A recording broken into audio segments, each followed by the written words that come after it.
यह एक आंखों देखी घटना है।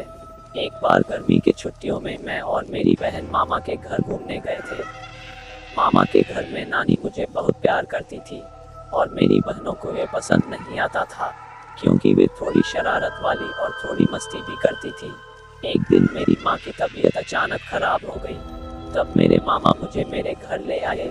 वो भी मेरे घर पर रुक गए। जब मेरी माँ की तबीयत सही हो गई, तब मामा जी बोले कि मैं अपने घर जा रहे हैं। मैं मामा से कुछ बोल पाता इसके पहले ही माँ ने मामा को बोला, हाँ भैया, अब मैं ठीक हूँ, आप घर चले जाए। मेरे घर पर मैं और मेरी माँ ही बची। 2-4 दिन बीत गया। तब एक दिन रात में मुझे जोर की प्यास लगी और मैं आंगन में पानी पीने के लिए उठी। तभी मेरी नज़र ऊपर गई और मैंने देखा कि धुआं जैसा कुछ उठ रहा है। तब मैंने अपनी माँ को जगाया और माँ को बोला, माँ ऊपर देखो, ये काला काला धुआं जैसा क्या उठ रहा है।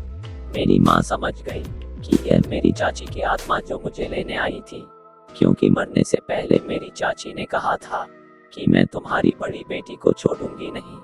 मेरी माँ ने मुझे सुला दिया और खुद घर के पीछे बैर का पेड़ लगा था, उसी के नीचे बैठकर रोने लगी, क्योंकि बकाइन मेहंदी के पेड़ पर हमेशा रात 11:30 बजे के बाद चुड़ैल आत्मा भूत प्रेत निवास करते हैं और उसी पे चाची की आत्मा भी रहती थी। तभी मैंने देखा कि मेरी माँ के आसपास बहुत सारी औरतें बैठी हुई थी। मेरे दिमाग में कुछ ना सूझ रहा था।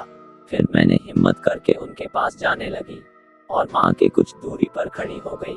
उन चुड़ैलों में से एक का चेहरा मैंने देखा, क्योंकि वो माँ के सामने थी और मैं माँ के पीछे। उसका चेहरा जला हुआ था, मानो कोई तेजाब फेंक दिया हो। मैं डर गई और वहां से भागना चाहती थी, लेकिन मेरे पैर जम गए थे, मानो किसी ने जकड़ लिया हो।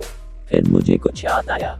एक बार हम लोग 8वीं कक्षा में जब पढ़ रहे थे, तो गुरुजी ने बताया था, कभी भी भूत प्रेत या आत्मा दिखाई दे तो गायत्री मंत्र का जाप करो, बजरंगबली का नाम लो, तो आत्मा वहां से डर कर भाग जाएगी।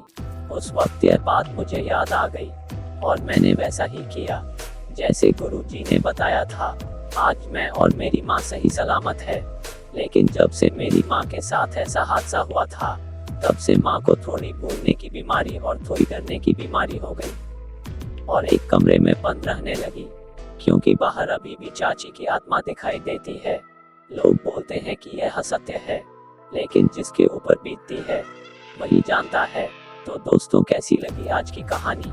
ऐसे कहानी सुनने के लिए कृपया हॉरर स्टोरी टेलर को सब्सक्राइब जरूर करें और मेरी हिम्मत बढ़ाएं। धन्यवाद।